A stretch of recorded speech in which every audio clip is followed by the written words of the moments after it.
Okay, so even I come across problems once in a while.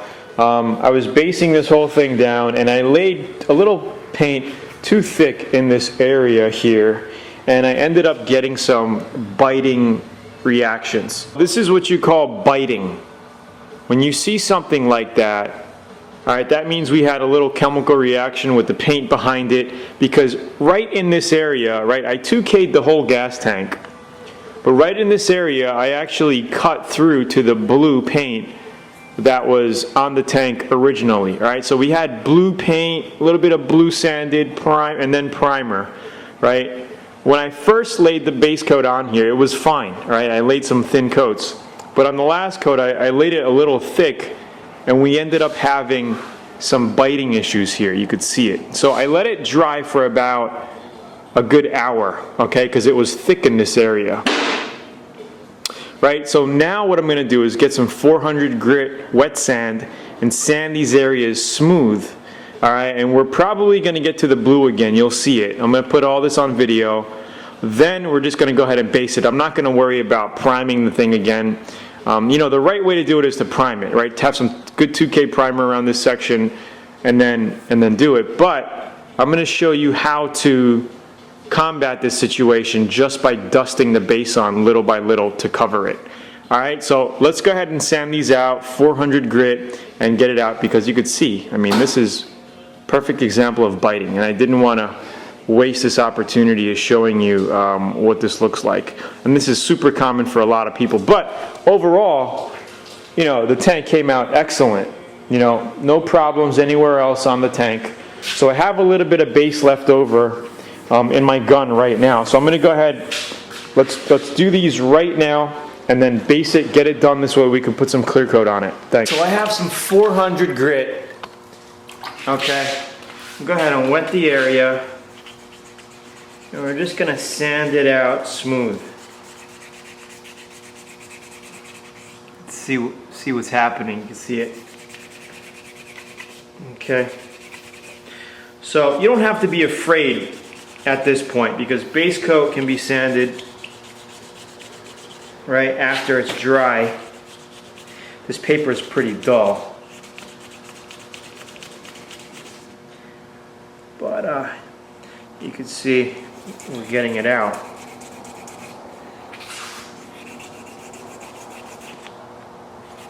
See, there's the blue. Okay.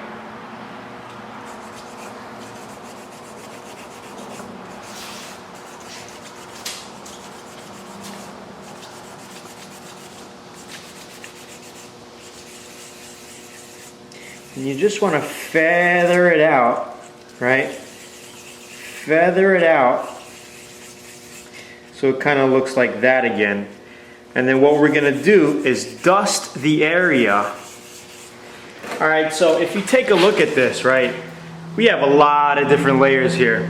We have our 2K, this is our base coat, right, the yellow. We have our 2K primer here, right?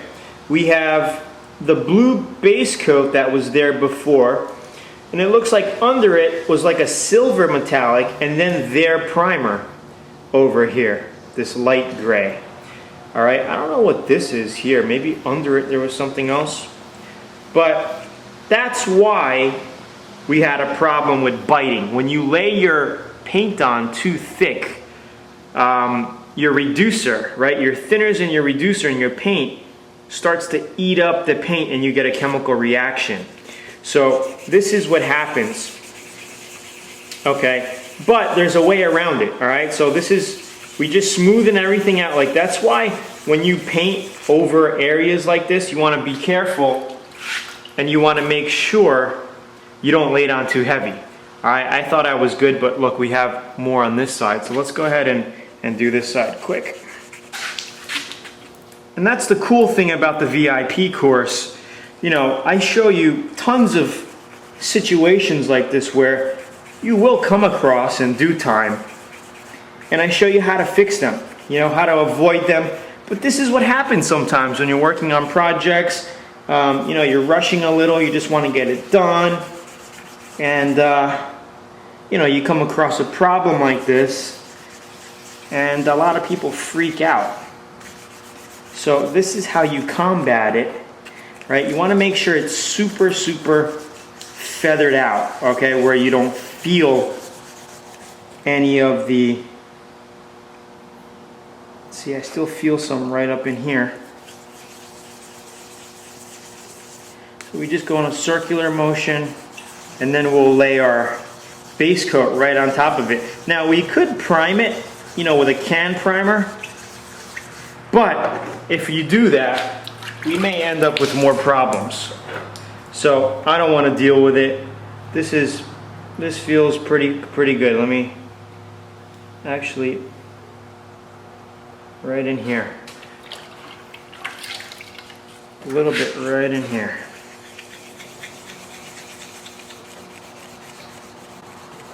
You don't want to push too hard. You just, you know, hand pressure. Okay, that feels great. All right, now we're just gonna wipe this area down, dry it off, okay? And then we're gonna do our base coat very lightly on these areas, and I'm gonna show you exactly how we do that. Listen, I'm very angry at what happened, but I lost the footage. I thought the video was recording when I was dusting the area, okay? But I just found out, I'm making the video right now on the computer, but I just found out that it wasn't recording. But don't worry, because if you ever join the VIP course and become a VIP member, I have tons of examples that show you exactly how to combat that situation. But the tank is all finished here. I'm gonna show you like what I did as far as clear coating and dusting the area, but I just want to show you the finished product really quickly up close. You can't see the issue. All I did was get my base coat, right, when we had those blue spots in here. Okay, and I just held the gun very close like this, and I just dusted it.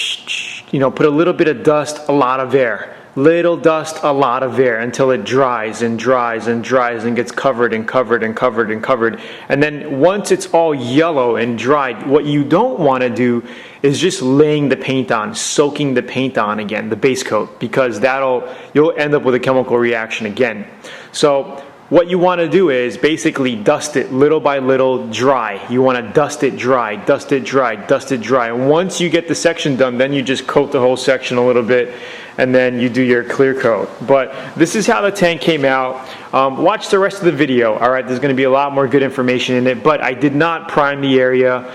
And again, in the VIP course, I have tons of examples like this showing you. I totally lost the 10-minute footage of me dusting it and actually fixing it on video. I thought the stupid thing was recording, but it wasn't. I really apologize for that. But check it out in the course. Thanks. Bye.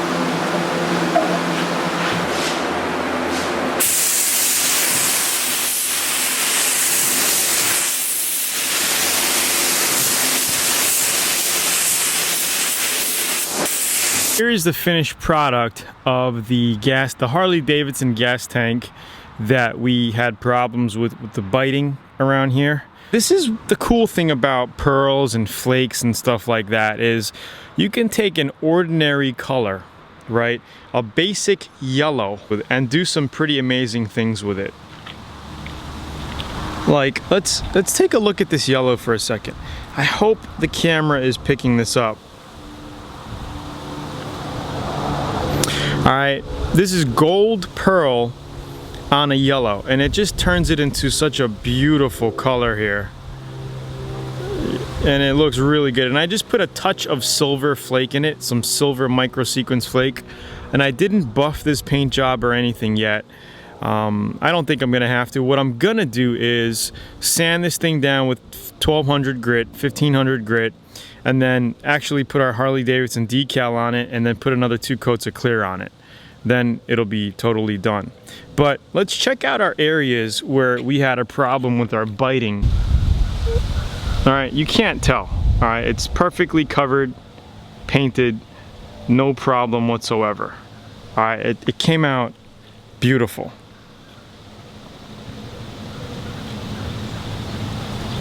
All right, so this is the finished product. We had problems on both sides with biting.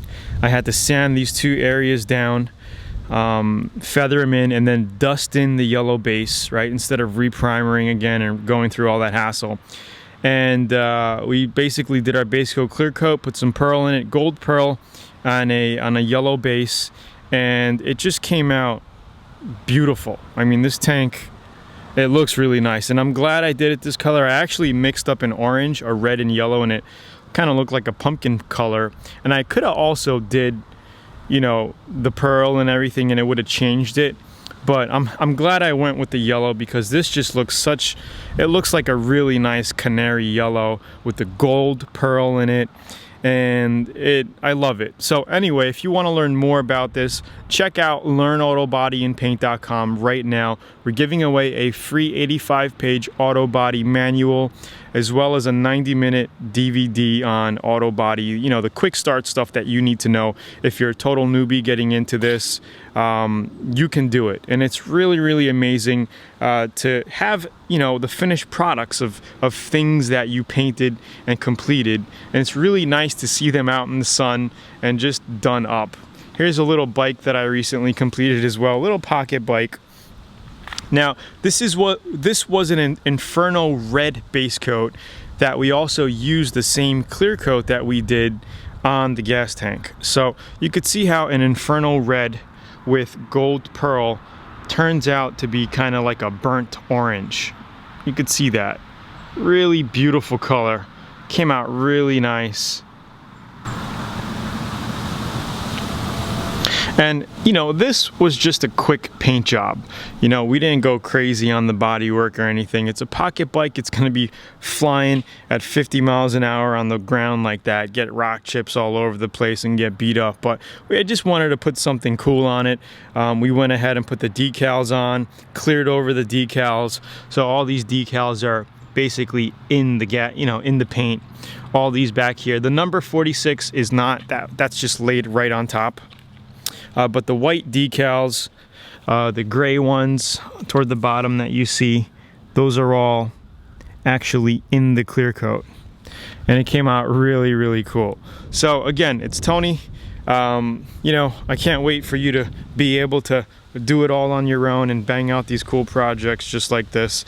I think you're really gonna have a fun time. I'll talk to you soon. Thanks. Bye-bye.